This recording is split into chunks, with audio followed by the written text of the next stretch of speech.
une question se pose. Pourquoi est-ce que le pouvoir de Brazzaville est-il dans un état de panique? Parce que la chose était bien organisée. On a empoisonné Kolela. Kolela est décédé à Brazzaville. On a fait semblant de le faire voyager. Avec surtout en compagnie de sa femme. Sa femme était bien, bien briefée. Et elle a été rassurée qu'il n'y aura pas de danger, que tous les alliés seront là. Mais en fait, ils ont mis en danger sa femme qui va paraître comme étant une criminelle. Or, en réalité, il faudrait qu'elle ouvre les yeux et c'est maintenant qu'il faut arriver à traiter la chose. Ce qui inquiète le plus le pouvoir, c'est qu'au fond, c'est que le pouvoir jusqu'à présent a fonctionné dans une sorte de zone conquise, c'est-à-dire une zone où les gens n'utilisent pas leur intelligence, qu'ils pouvaient jongler comme ils veulent, ils font des armes, ils tuent, ils créent la terreur, un peu comme on en a vécu pendant un temps en Amérique latine, on a vécu aussi en Europe de l'Est. Mais maintenant, le Congo va fonctionner sur le fondement de l'intelligence. Parce que les Congolais sont intelligents. Nous avons des jeunes qui sont intelligents. Même si on les empêche d'aller à l'école, ils sont intelligents. Et je fais partie de cette génération intelligente. Et je veux que même dans la politique, l'intelligence rentre. Ce qui s'est passé, c'est que quand l'affaire de Kolela a jailli, quand on soupçonnait, j'avais lancé la nuit même où on a parlé de sa mort, j'avais dit que Sassou a tué, a assassiné Kolela, l'a empoisonné. Et immédiatement, comme pour étant rassuré, le pouvoir du Congo, Sassou, a fait circuler, c'est ce qu'il fait d'habitude, il a fait circuler un acte de décès. Et cet acte de décès, évidemment, qui établissait bien qu'il est mort D'ailleurs, c'est un acte de décès qui nous renseigne que, contrairement à ce qui avait été raconté, Kolela est bien de mère et de père Larry, puisque le père c'est Kolela, qu'on connaît, Bernard, et la mère c'est Munzenze. Donc, oui, il y a eu... c'est un pays qui fonctionne sur le mensonge. Et donc, Sassou a fait circuler sur les réseaux sociaux l'acte de décès. Et quand cet acte de décès est arrivé à moi, en fait, en analysant, je suis tout de suite allé, c'est un peu le réflexe de l'expert, je suis tout de suite allé sur le dressé, ce qu'on appelle le dressé.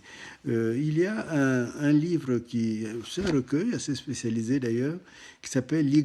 Et dans l'Y, nous avons toutes les caractéristiques d'un acte, un acte administratif, l'acte de naissance, l'acte de décès, pardon, l'acte de mariage, l'acte de décès, et ainsi de suite.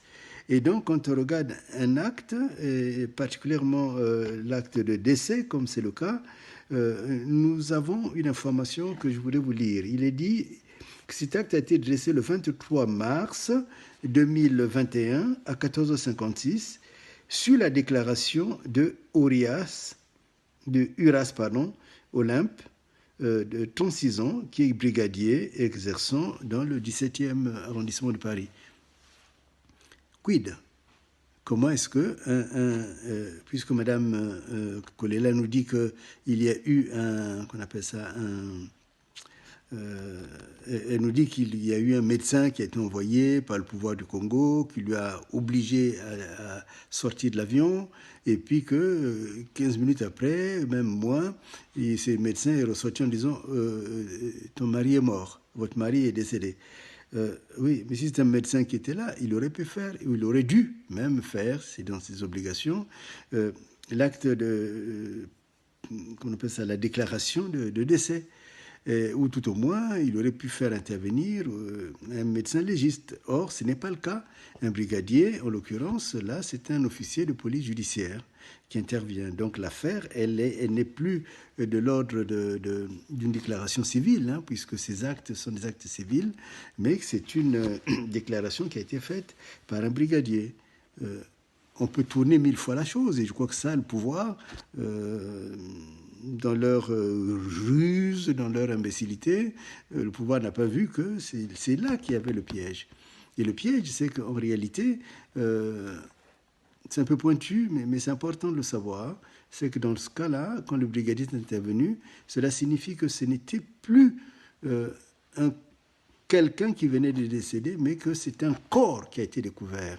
C'est-à-dire que ce corps a été découvert dans un engin qu'on appelle un avion, et donc il fallait, le pilote sans doute s'est dit, si je ne le fais pas, je vais t'accuser moi-même, et donc il a fait déclarer le cadavre.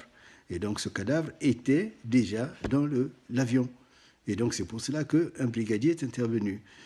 Dans une affaire que j'ai traitée ici en France, qui s'appelle chaque fois que je traite un grand dossier, la plupart des grands dossiers que je traite, j'écris toujours un livre à la suite. Et ici un livre qui s'appelle l'affaire Kabyle. L'affaire Kabyle, c'est une affaire qui traite du trafic des organes.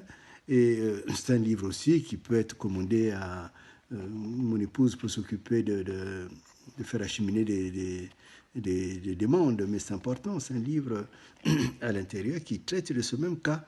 Et en l'occurrence, c'était une dame capitaine qui avait fait la déclaration. Et on avait demandé avis d'un expert, l'expert le plus important de France en son temps, puisque maintenant, père son âme, il est décédé. Cet expert-là avait expliqué que dans le droit funéraire, il y a un seul cas